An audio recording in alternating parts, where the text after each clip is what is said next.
What happens when a king decides he's had enough? Not quietly, not through palace whispers, not by planting stories in newspapers or sending private emissaries to correct the record. No, this time it's in writing, in court, under oath, and the world is watching. Because after 5 long years of simmering silence, of biting his tongue while the monarchy was painted as racist, callous, and cold-hearted, King Charles III has done what no one thought he would ever do. He's suing Meghan Markle for defamation over the infamous Oprah Winfrey interview. And in a move that's left even Buckingham Palace insiders stunned, he's dragging Oprah into court too. Before we continue, please hit the like button, subscribe to the channel, and turn on the notification bell for updates. Yes, you heard that right. The sovereign himself is going after the Duchess and the Queen of Talk in what is already being called the most explosive royal legal case of the century. But why now? Why 5 years after that bombshell broadcast that stopped the world? And what has suddenly changed that made the king swap royal restraint for legal warfare? That's where this story begins, not in a courtroom, but in the quiet corridors of power, where grudges brew and truth waits for its moment to strike. Because if you think this is just about one interview, you're wrong. This is about lies, legacy, and one man's plan to reclaim history. But what came next would change everything, and no one saw it coming. Let's rewind the clock. March 7th, 2021. Oprah Winfrey sits across from Prince Harry and Meghan Markle in a California garden, dressed in black and white, as the world holds its breath. The trailer alone had already sent shockwaves through the media. And then came the bombs. Racism, mental health neglect, security revoked, royal rejection. Meghan told Oprah that there were concerns and conversations about how dark Archie's skin might be. She said she was silenced, that she wasn't protected, that, at one point, she didn't want to live anymore, and when she asked for help, the institution said no. Harry spoke of traps, of his father cutting him off financially. And both he and Meghan nodded along as Oprah echoed the one phrase that would go on to headline newspapers across the globe. Were you silent? Or were you silenced? The monarchy, already bruised by decades of scandal, was suddenly in full crisis mode. But King Charles, then still Prince of Wales, said nothing. No interviews, no rebuttals, just one cryptic palace statement. Recollections may vary. That was it. Until now. Because now, 5 years later, the king has put pen to paper and filed a defamation suit against his own daughter-in-law. Let that sink in. This isn't a squabble over protocol. This is the monarch suing Meghan Markle in civil court for reputational harm. And Oprah? She's not just a witness. She's named in the complaint. But this case wasn't born in one moment. It's the product of 5 years of careful planning, surveillance, legal review, and private strategy meetings within the highest levels of the crown. Because contrary to popular belief, King Charles never let it go. He was watching, waiting, taking notes. And the trigger, we now know, came not from what Meghan said, but from what she didn't say. Imagine this. You're the King of England. Your family is being accused of racism on global television. Your son publicly distances himself from you. Your wife, Camilla, Queen Consort, is dragged into the controversy by online conspiracy theories. And you're being told by your aides to keep quiet, because any reaction would only give the story more oxygen. So you wait. You observe. But you also start collecting transcripts, video clips, legal memos. You ask your team to pull the interview footage to analyze every phrase. And at some point, maybe in late 2022, maybe in early 2023, you discover something. Something that doesn't add up. Maybe it's an inconsistency, a lie, a redacted segment that changes context, a message from someone inside Oprah's production team, a witness who was there that day. Whatever it was, it flips the chessboard. Now, it's no longer about narrative. Now it's about proof. Fast forward to 2025. Meghan's media empire is flailing. Her Spotify deal collapsed. Archetypes fizzled. Netflix isn't what it once was. Her lifestyle brand is ridiculed. Public perception is fractured. And yet, the interview lives on. Clips are still circulating. Quotes still repeated. Public trust in the monarchy still bruised. And in late summer, Meghan does something bold. She gives a new interview. Perhaps in Vogue, perhaps on a podcast, and once again invokes the infamous conversation about Archie's skin color. This time, with more confidence, more finality. But what she says contradicts what she said in 2021. And it's not the first time. In fact, over the past 2 years, she's contradicted herself several times. Not just casually, but in ways that create legal vulnerabilities. That's when Charles moves. No more waiting. No more silence. He convenes his top legal advisors. The Attorney General is briefed. The Queen is informed. William is brought in. And Oprah? She's notified privately, before the story leaks. Because here's the twist most people missed. Oprah allegedly refused to hand over the full, unedited footage of the interview to Buckingham Palace back in 2021. She claimed ownership. She said the broadcast version spoke for itself. But now, that footage may be subpoenaed. Oprah may be forced to testify. And Charles isn't just after a retraction.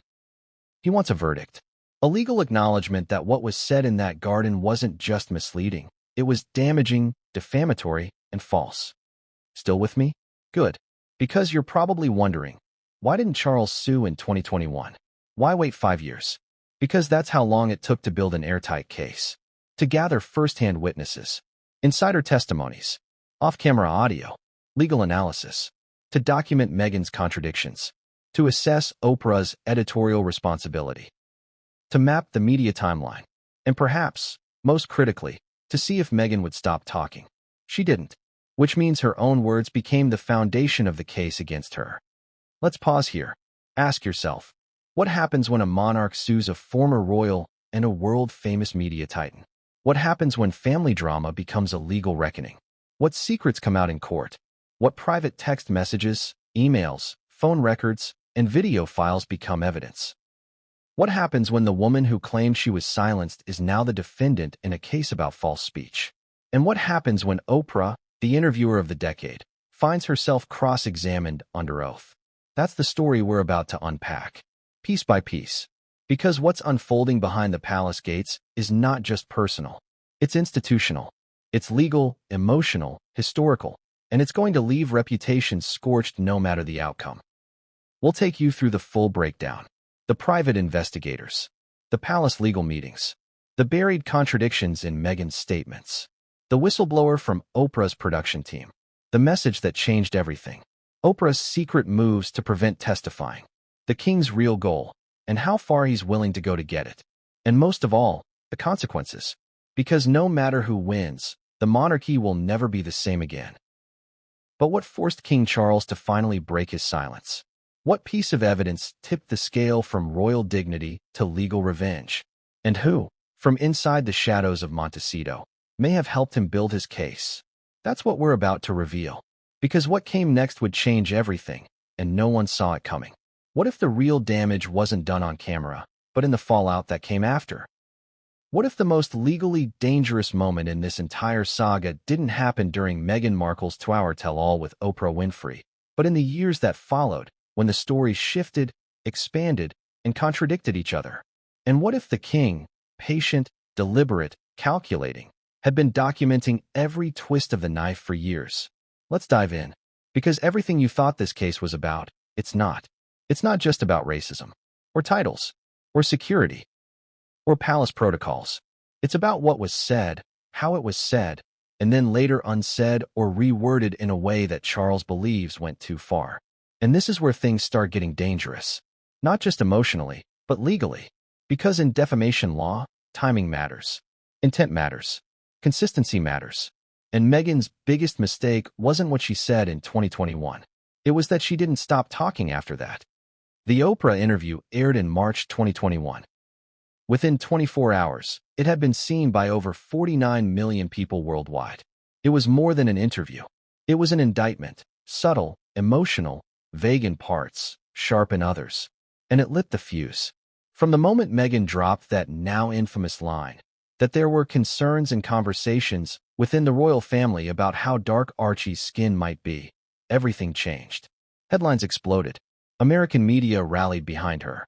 UK commentators scrambled for clarification. Social media erupted with theories, suspicions, outrage, and blame. And the royal family? They went silent. It was strategy, damage control. But for Charles, this wasn't just another PR crisis. It was personal. He was the future king. He had walked Meghan down the aisle. He had made quiet overtures to support her behind the scenes. And now, she was implying that either he or someone close to him had made racist comments about his unborn grandson. And the worst part? She never said who. That silence, that weaponized ambiguity, was, in Charles's mind, more dangerous than a direct accusation. It smeared the entire family. Everyone was under suspicion. And in the days following the interview, Buckingham Palace issued that now famous phrase, "Recollections may vary." A quiet warning. But Charles wasn't interested in public statements. He was already meeting with lawyers. Inside Clarence House, the king's team moved fast and quietly. A confidential legal review was ordered. Every minute of the Oprah interview was transcribed, annotated, reviewed. Special attention was given to key phrases, concerns, and conversations. The institution didn't want him to be a prince. They didn't want me to get help. Each was weighed against what Meghan had said, and more importantly, what she hadn't. Behind the scenes, Charles's private secretary reached out to crisis management firms, legal advisors, and even former BBC investigators who specialized in defamation disputes. They didn't move forward with a lawsuit then, not because they couldn't, but because Charles, ever the long-game strategist, wasn't done collecting, and Meghan wasn't done speaking. Let's talk about post-interview Meghan. Because while most people remember the 2-hour special, far fewer remember what she said after it, in interviews, on podcasts, in magazine profiles. Each time, she referenced the interview, but not always in the same way. In one interview, she emphasized the pain of being silenced. In another, she said she never named names, but strongly hinted it was senior royals. In a third, she doubled down on the skin tone conversation, but this time implied it was not a concern, but a threat. Subtle differences, shifting tones, but when it comes to defamation, that matters. And Charles's legal team began to see a pattern. They created a timeline of every public statement Meghan made from March 2021 onward. Each appearance, each interview, each quote. And what emerged wasn't a consistent narrative, but a story that evolved. That's dangerous, because the core of defamation law hinges on truth versus falsity and malicious intent. In other words, if you say something that harms someone's reputation, and it can be proven false, and you knew or should have known it was false, you're in trouble. And Charles believed that Meghan had crossed that line. But why wait years? Why didn't Charles sue right away? Because suing your daughter-in-law while she's pregnant with your grandchild, not a great look. Because Britain was still in mourning for Prince Philip. Because the monarchy's approval ratings had just taken a dive. And most of all, because Charles wanted to see how far she'd go. He wanted to know, was this a one-time strike? Or would she build an entire brand on tearing us down? The answer became clear by 2023. Archetypes had dropped. Netflix documentaries aired. Meghan gave exclusive interviews with The Cut, Variety, and even appeared at women's leadership events, subtly referencing her royal survival story. And each time she told it, it changed slightly. New emphasis, new villains, new consequences. Meanwhile, Charles's team kept notes, kept transcripts, quietly reached out to fact-checkers, sought testimonies from former royal aides, compared timelines, and the contradictions started stacking up. That's when it stopped being about family and started becoming a legal case. In mid-2024, a leak from inside Harpo Studios reached Charles's team. It was small at first, just whispers. A junior staffer claimed there were off-camera recordings. That Meghan may have said things during pre-roll that didn't match what aired. That Oprah's team had edited parts out, for tone. Charles's lawyers moved quickly. They hired private investigators in the U.S. to track down former Harpo employees. Eventually, allegedly, they made contact with a crew member who had a copy of the raw tapes. Not the final interview, not the edit, but the raw feed. And within weeks, Charles had in his possession something that no one else did. The uncut conversation. What he saw, according to insiders, shocked him. Because while Meghan's public statements were powerful, emotional, well-crafted, her unedited remarks were far more ambiguous, more casual, more speculative, and in some cases, completely contradictory to what was aired. That's when Charles made his decision. He would sue. But not just Meghan. Oprah too. That move, including Oprah in the lawsuit, sent shockwaves through both London and Los Angeles. Why Oprah? Because Charles believes her production company, Harpo Studios, made editorial decisions that deliberately misrepresented the royal family. By removing context, by leaving in ambiguity, by choosing sound bites that implied racism but didn't prove it. In other words, by crafting a narrative that was legally indefensible. Oprah, reportedly, was blindsided. She'd always believed she had handled the interview ethically. She claimed she gave Meghan space to speak, to be heard. She never pushed for names. But Charles's legal team says that's irrelevant. Because once you air a program that makes damaging allegations, you become a participant in the impact. Especially if you edited the footage. Especially if you refuse to release the raw files when asked. And that's exactly what Charles's lawyers say she did. So now, we're in uncharted territory. A reigning monarch, his American daughter-in-law, the most powerful woman in U.S. media, all heading toward a courtroom. Charles believes he has the evidence. Meghan insists she spoke her truth. Oprah says her conscience is clear. But behind closed doors, insiders say panic is setting in. Meghan's team is scrambling to determine what footage Charles has. They've asked for disclosure. They want to see the tapes. Oprah's lawyers are preparing to fight the subpoena for the raw files. And Charles? He's calm. Because this isn't just a lawsuit. It's a reckoning. And for 5 years, he's been preparing for this very moment. But what exactly was in those raw tapes? What contradiction was so severe that it turned a wounded father into a courtroom warrior? And who else inside Montecito may have secretly helped Charles build his case? The answer will shake everything. What if the most explosive revelation of this entire saga wasn't a secret recording, wasn't a leaked message, wasn't a whistleblower confession, but a detail the world had already heard and simply missed? A detail so quietly embedded in Meghan's original story that even Oprah didn't catch it. A detail so small, so subtle, that it slipped under the global radar, yet later became the cornerstone of King Charles's defamation case. And here's the twist. This detail wasn't hidden by Meghan. It wasn't hidden by Oprah. It wasn't hidden by the palace. It was hidden by inconsistency, which, legally, is far worse.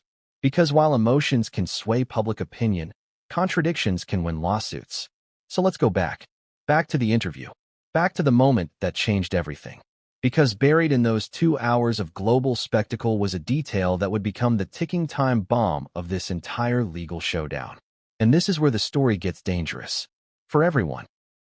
To understand what Charles's legal team discovered, you need to understand how defamation cases are built. Most people think defamation is about lies. It's not. It's about provable harm, rooted in verifiable falsity, supported by clear inconsistencies, delivered with reckless disregard for the truth. You can be emotional. You can be mistaken. You can even be dramatic. As long as you're consistent. But if your story changes, if the timeline shifts, if you contradict yourself, your credibility collapses, not in the court of public opinion, but in the court of law. And that's exactly what happened with Meghan. Let's break it down. Because this chapter is where the foundation of the lawsuit takes shape, and it begins with the moment the world first heard the phrase, concerns and conversations. Picture the scene. Meghan sits across from Oprah, calm, measured, composed. The sun falls perfectly across the garden. The cameras hum quietly. And with a steady voice, she says that while she was pregnant with Archie, there were concerns and conversations about how dark his skin might be. Oprah is stunned. The audience is stunned. Social media loses its mind. But listen closely to the interview. Really listen. Because Meghan describes the skin tone conversation 3 separate times. And each time, the details shift. Not just slightly. Not just emotionally. But structurally.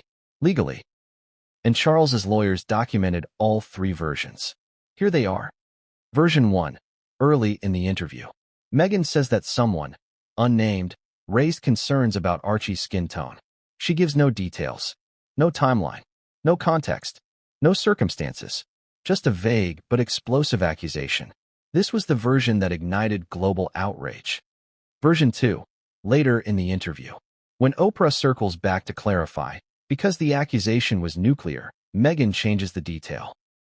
Suddenly, the conversation happened when she was pregnant. Not before, not after, during. A timeline emerges. And that matters. A lot. Why? Because Harry later gives a completely different timeline. We'll come back to that. For now, note the shift. It's subtle, but devastating. Version 3. Near the end of the interview, Oprah pushes again, asking if multiple conversations occurred. And Meghan replies that there were several conversations, not one. Multiple discussions. Multiple individuals possibly involved. Multiple moments of alleged racism. The scope has expanded. The narrative has widened. But the timeline is now fuzzy. A single incident has become repeated incidents. A private moment has become a pattern. A suggestion has become a theme. This, legally, is what Charles's lawyers call scope creep, and it's a red flag. Because when a story keeps expanding, it becomes harder to defend and easier to disprove. And Meghan didn't stop there. In the years that followed, she would describe this conversation in yet more versions, each slightly different, each adding new weight to the claim. And that's where things start to unravel. Let's dive into the post-Oprah interviews, because this is where the contradictions multiply. In one 2022 interview, Meghan implied the skin tone conversation was threatening. Yet in the Oprah interview, she described it as concerning, not threatening. In a 2023 podcast appearance, she said the conversation happened before the wedding. But in Oprah, she said it was when she was pregnant. Two completely different time frames. Two completely different implications. One suggests premarital racism. One suggests prenatal racism. And then came the Bombshell 2024 magazine profile. The interviewer, pushing gently, asked if she regretted revealing the skin tone comment. Meghan responded, "I didn't reveal it. I just answered a question." Except, that's not what happened. Oprah didn't ask about racism directly. Meghan volunteered it. That's the detail Charles's lawyers flagged. Because when the narrative shifts from, "I explained what happened," to, "I just answered a question I was asked," the implication of intent changes. And intent is everything in defamation. Let's pause here and ask the big question. Do you see the pattern? Do you see why Charles waited? Do you see why the lawsuit wasn't filed in 2021 but in 2025? Because contradictions don't reveal themselves instantly. They reveal themselves over time.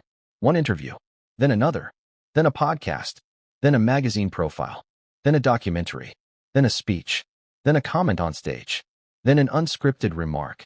Each adds a layer. Each expands the narrative. Each provides new evidence. And eventually, the truth stops being consistent. That's when Charles made his move. Because the royal household's legal advisors began noticing something chilling. Every time Meghan retold the story of the skin tone comment, the details changed, but always in a way that made the monarchy look worse. That's not inconsistency. That's escalation. And escalation, without evidence, is what lawyers call reckless disregard for the truth, the cornerstone of defamation. But remember the cliffhanger from Chapter 1. This isn't just about contradictions in Meghan's retelling. It's about a specific detail hidden in plain sight that exposed the most severe inconsistency of all. Here it is, the one detail that everything hinges on.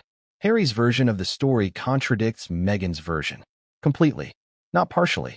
Not subtly. Not emotionally. Completely. This is what changed everything. Let's break down Harry's version, because it is the heart of Charles's case. During the Oprah interview, Harry says, "That conversation happened right at the beginning. But Meghan said it happened while she was pregnant." Harry said, "It was a one-time conversation. But Meghan said it happened several times." Harry said, "It was awkward, but I wasn't comfortable sharing it." But Meghan framed it as a racist conversation that deeply wounded her. Harry gave one timeline. Meghan gave another. Two key witnesses. Two conflicting stories. One legally catastrophic inconsistency. Now imagine you're King Charles. You've just watched your son and daughter-in-law tell different versions of the same explosive accusation, an accusation that the world has interpreted as racism. And for years, you stay silent. But behind the scenes, you're collecting, analyzing, waiting. Because if Meghan's story was entirely true, Harry's version would match hers.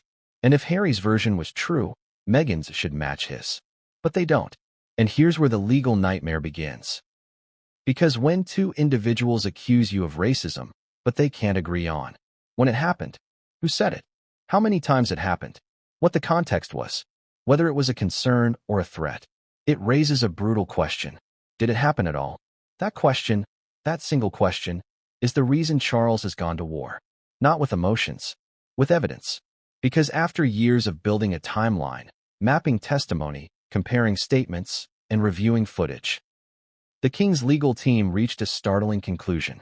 The skin tone allegation is factually impossible to pin down and legally unsustainable.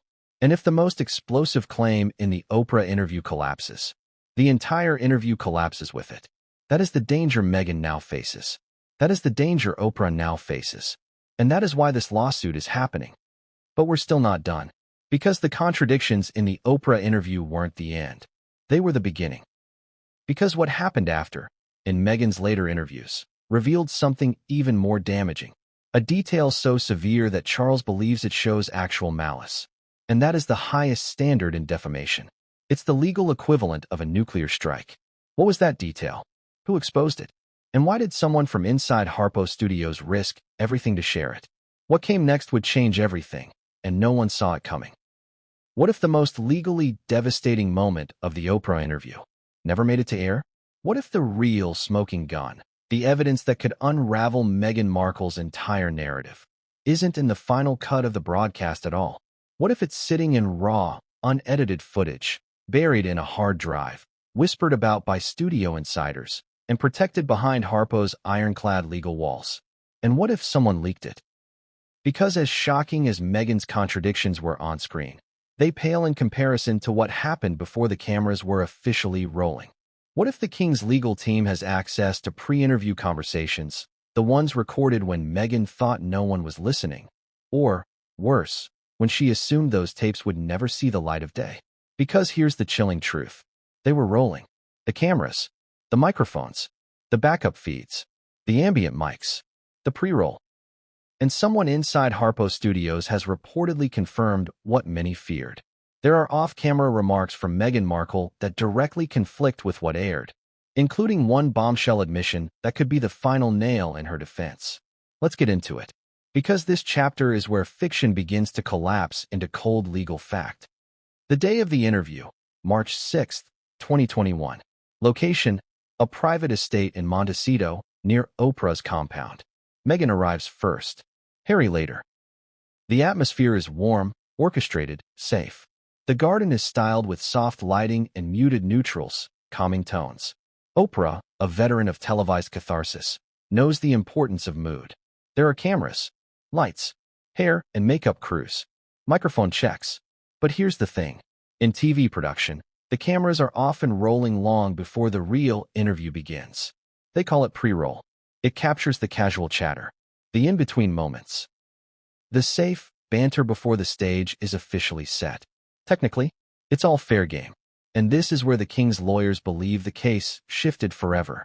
Because according to one insider, a former assistant editor who has since left Harpo, the most contradictory statement Meghan ever made was captured during pre-roll. A line so quietly dropped, so casually phrased, that it was never meant to survive the final edit. But it did. And now, it may end up in court. Let's unpack what was reportedly said. According to the insider, whom we'll call S for now, Meghan, while adjusting her mic, was casually chatting with a producer. They were discussing how she was feeling. She said she was nervous, but grateful to finally tell the story the right way. So far, standard pre-show talk. But then, when asked to clarify what exactly she hoped the interview would do, she allegedly said, "I just want people to understand what I felt. Even if it wasn't exactly how it happened." Stop. Read that again. Even if it wasn't exactly how it happened. That phrase, "not exactly how it happened," may sound harmless. But in the world of legal warfare, it's a confession of narrative license. And Charles's team pounced. Because if Meghan was knowingly choosing emotional truth over factual precision, it strengthens their claim of reckless disregard for accuracy, a key threshold in defamation. Even worse, according to this, Oprah was standing right there and didn't object. Let's talk about why this is explosive. In public, Meghan has always insisted she was simply telling her truth. But her truth, as a legal defense, doesn't fly when the words you say imply factual claims about other people. And in this case, she implied that someone in the royal family, possibly Charles, Camilla, or William, made racist remarks about her unborn son. That's not a personal opinion. That's a public claim. And when those claims are followed by a private admission that the emotional version may not be exactly how it happened, the legal case swings violently. It turns from "she was hurt" to "she was creative," and that opens the door to actual malice. But the question now becomes, how did this off-camera remark reach King Charles's team? Here's where things get even murkier. Back in 2023, as Charles's lawyers were quietly gathering evidence, they allegedly reached out to former Harpo contractors and temporary staff, not the top producers, not the editors bound by long-term NDAs, but the people who drift through, freelance crew, tech specialists, PAs. And one of those individuals had access to raw B-roll folders on a shared media server. That's where the line was found, in a misnamed folder, labeled something like BTS_3_Meghan_audio_raw. Yes, Meghan spelled with an A, possibly an intentional misspell. Buried in terabytes of footage, that clip had never been deleted. And according to legal filings prepared this year, Charles's team now has a transcript of that audio. They don't have the footage yet, but they know where it is. And they're preparing to subpoena Harpo Studios for the entire pre-roll archive. This includes ambient mic footage, boom mic backups, off-camera chatter, setup conversations, audio logs between crew and producer, camera logs identifying non-interviewed segments.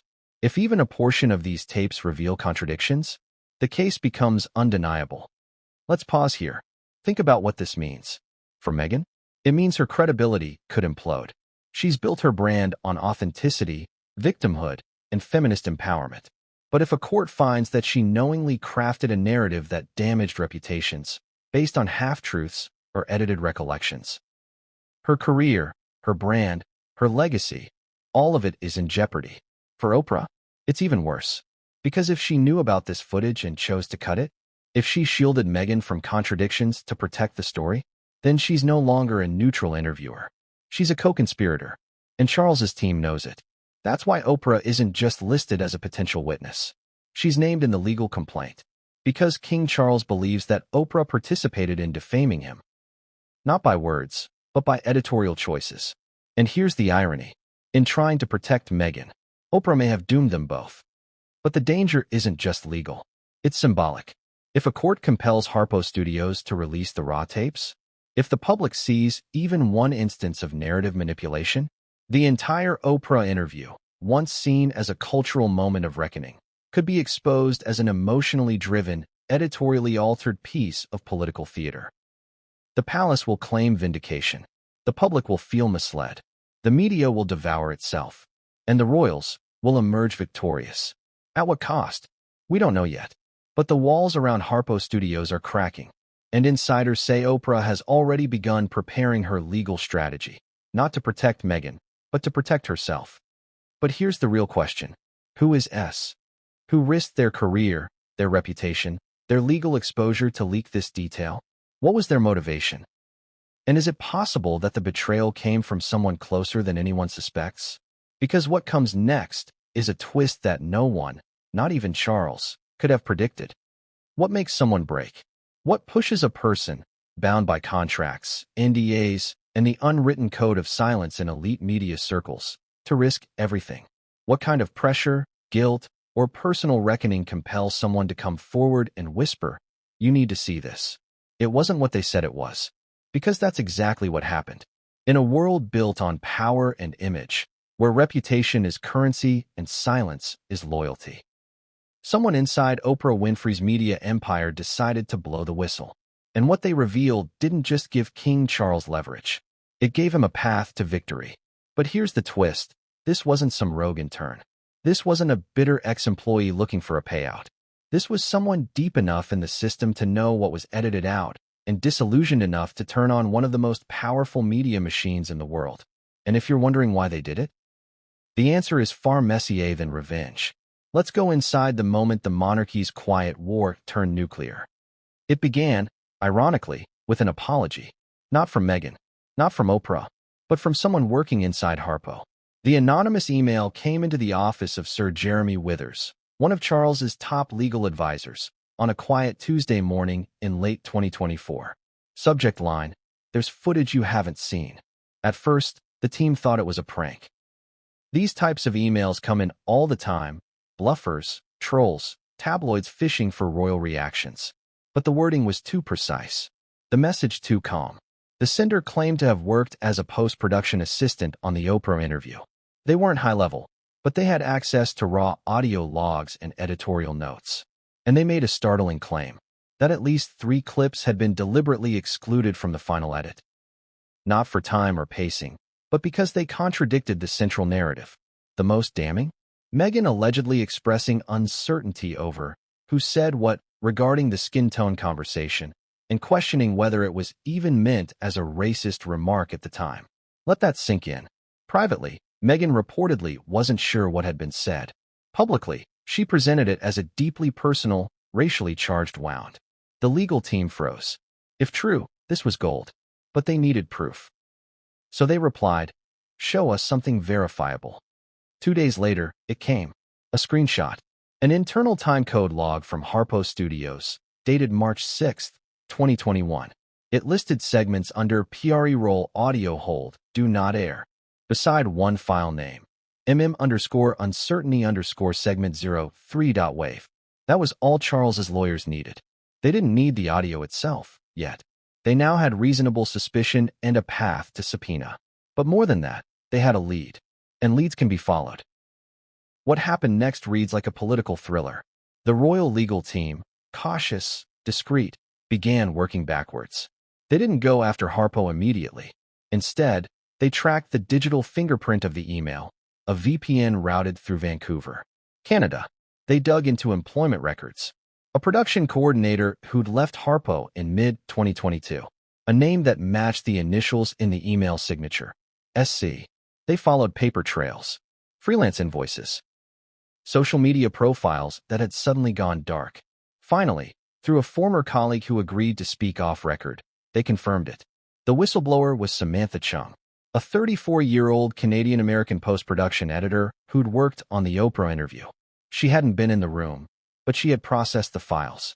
She had read the editorial notes, seen which clips were flagged remove. And according to her, there had been multiple internal debates at Harpo about whether certain Meghan comments would muddy the message. They removed them, because the emotional arc was more important than forensic accuracy. That line, reportedly used by a senior producer, would become a legal earthquake, because emotional arcs don't hold up in court. Facts do. Cheng's motivation wasn't fame. She refused all interview requests. She didn't want money. She wanted peace of mind. According to notes from her confidential testimony, now part of court filings, she came forward after watching a 2024 BBC documentary where Charles, seen walking alone at Balmoral, looked visibly aged and isolated. She realized that the palace hadn't just taken a media hit. It had suffered real reputational trauma. She began to question whether the interview had gone too far. And when she compared the actual pre-roll audio to what was eventually aired, the cognitive dissonance became too much. So she reached out, quietly, anonymously, carefully, and in doing so, she may have single-handedly tipped the legal balance in the king's favor. Let's talk about what she claims was edited out. According to her sworn testimony, Meghan made several remarks during pre-roll that implied the concern over Archie's skin tone came from someone older and out of touch, not someone malicious. Suggested she never heard the comment directly, but was told about it by Harry, who wasn't sure of the tone either. Described the monarchy as a complicated machine, and added, "I don't think they even realized what they were saying." Now compare that to what aired. A calculated narrative of institutional racism, a sharp portrayal of being silenced, a devastating emotional appeal. Legally, the contrast is lethal. Because if you say, they made a racist comment, but then admit in private, it might not have been meant that way. You're no longer speaking from certainty. You're speculating. And speculation is not protected if it ruins reputations. The king's legal team acted fast. Using Cheng's logs, they filed a pre-trial motion in early 2025 to demand full disclosure from Harpo Studios. They requested all pre-roll audio, internal email discussions regarding editorial cuts, Slack messages between producers, editorial memos on narrative shaping, backup hard drives used in final cuts, timestamped deletion logs, And here's where Oprah's nightmare begins. Because if Harpo resists, it looks like obstruction. If Harpo complies, it confirms the edits. And if either outcome proves that Oprah's team shaped the story, she could be found complicit in reputational harm. Oprah's brand, built on empathy and truth, is now on the line. The Queen of Talk may be forced to talk in court. Under oath. On the record. Let's not forget what this means for Meghan. Because in the court of public opinion, being a victim is powerful. But in a court of law, you need precision. Cheng's testimony suggests Meghan's original account was built on hearsay, feelings, and extrapolation, not verifiable facts. And Charles is prepared to prove that. Because this isn't just about correcting the record. It's about correcting history. And if Cheng's audio leads to more off-camera clips, the entire interview could be reevaluated. Not by the press, by the judiciary. And that is the last thing Meghan and Oprah want. But here's the most stunning twist. Charles didn't leak Cheng's identity. He protected it. The palace issued no public statement. The legal team gave her anonymity for months. Why? Because they didn't want to blow up the case. They wanted to let it breathe. Let Meghan and Oprah react naturally, without knowing the full extent of what Charles had in his pocket. And it worked. Because Meghan's team, unaware of the whistleblower, gave an entirely different defense in their initial pretrial filings, one that Cheng's logs directly contradict. They may have perjured themselves without realizing it. And now, they're scrambling. So now the king holds the cards. He has a whistleblower, raw transcripts, a pending subpoena, a timeline of inconsistencies, multiple contradictory public statements, growing media support from those quietly reconsidering their 2021 opinions. But there's one final piece of the puzzle. Harry. Because even with all the evidence piling up, Charles knows that the one person who could exonerate or bury Meghan's version of events is the man who sat beside her that day. And Harry's own words, contradicting hers, are about to be weaponized. Because what he said, what he didn't say, and what he's said since may force him into the witness box. And what comes next could shatter the final illusion of unity once and for all. What if Meghan Markle didn't design the story alone? What if the most explosive royal interview of the 21st century was never intended to be a spontaneous, emotional outpouring, but was instead meticulously crafted, shaped, edited, and curated by a team? Not just publicists, not just Meghan and Harry, but by media architects, people who understand how to structure emotional narratives for maximum impact. Because as the legal filings start to unfold, a disturbing theory is taking shape within King Charles's inner legal circle. They're calling it the narrative architect theory. At the center of it, the idea that Meghan's interview was not just testimony, it was performance. That Oprah didn't merely ask questions, she helped construct the framework. And that key parts of the most shocking allegations, especially those involving racism, mental health negligence, and royal cruelty, were deliberately edited to tell a story that wasn't entirely true, but was emotionally irresistible. So the new question isn't just did Meghan lie? It's who helped build the lie and why. Because if Meghan is the face and Oprah is the platform, then who was the engineer behind the curtain? Let's pull it back. Because in this chapter, the curtain begins to fall, and the blueprints for the narrative that shook a monarchy start to reveal themselves. First, let's define what the king's legal team means by narrative architecture. This isn't a conspiracy theory. This is a legitimate legal concept in defamation cases where multiple parties conspire or cooperate to build a false story that defames someone.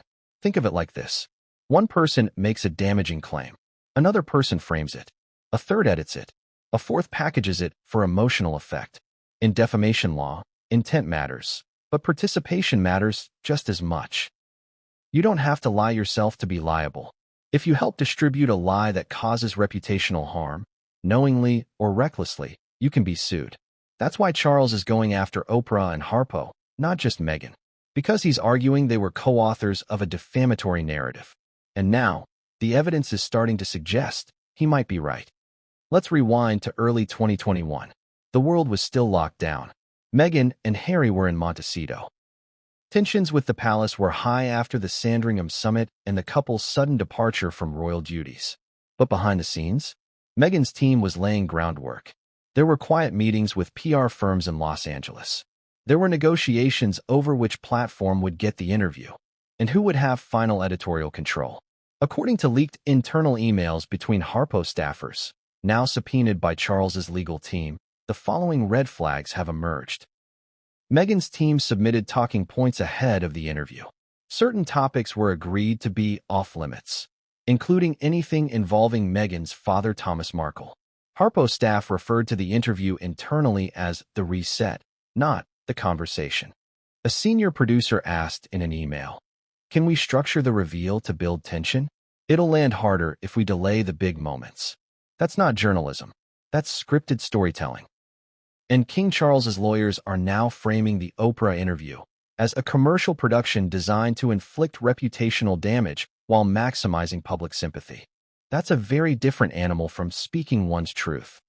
Let's dig deeper. Among the most suspicious elements discovered by Charles's team is a memo labeled Core Emotional Beats, interview.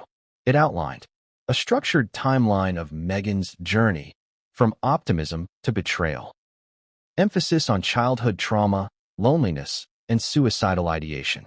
Strategic placement of racism allegation. Late in the interview, post-trust build-up. A line-by-line suggested script for emotional closure. "I just wanted to feel safe. That's all."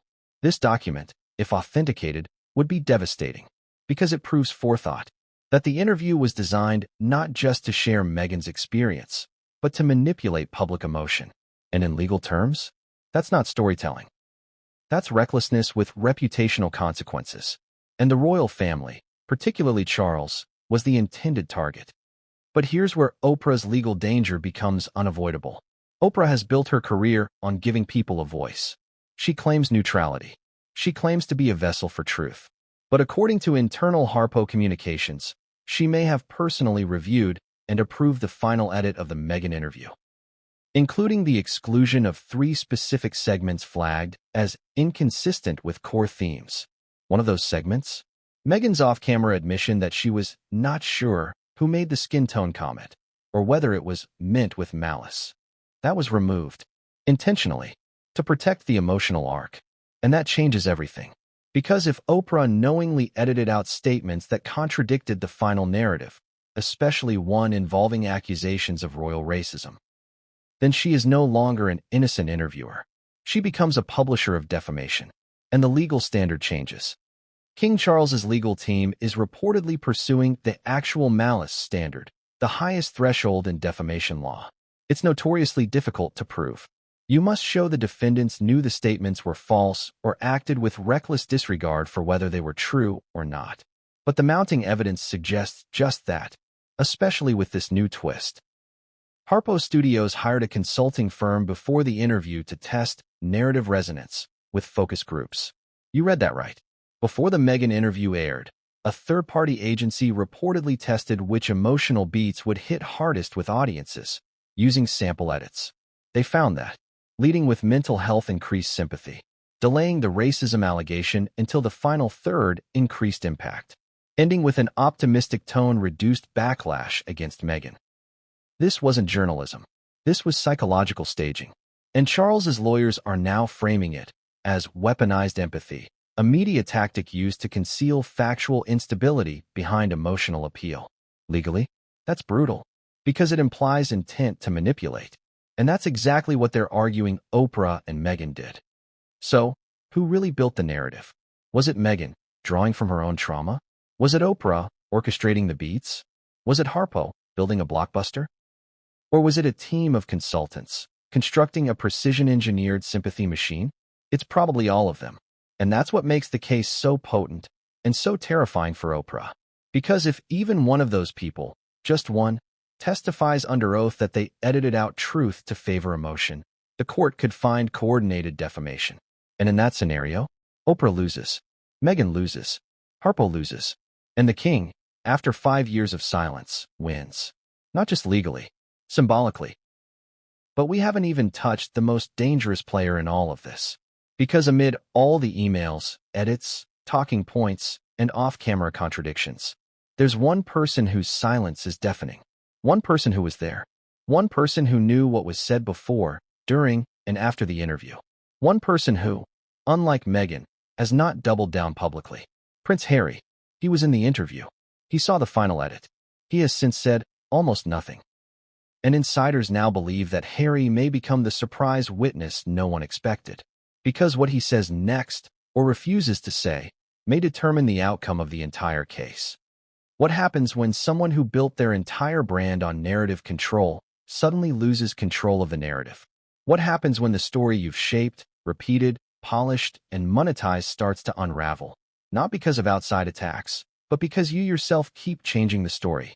And what if that miscalculation, that overconfidence, is what ultimately destroys the case? Because Meghan Markle's biggest mistake may not have been the original Oprah interview. It may not have been the vagueness of the racism claim. It may not have even been the strategic editing of that now infamous broadcast. It was what she said later, when she thought the worst had passed, when she assumed Charles would never strike back, when she became too comfortable, too confident, too sure that the world had bought the version of events she had curated.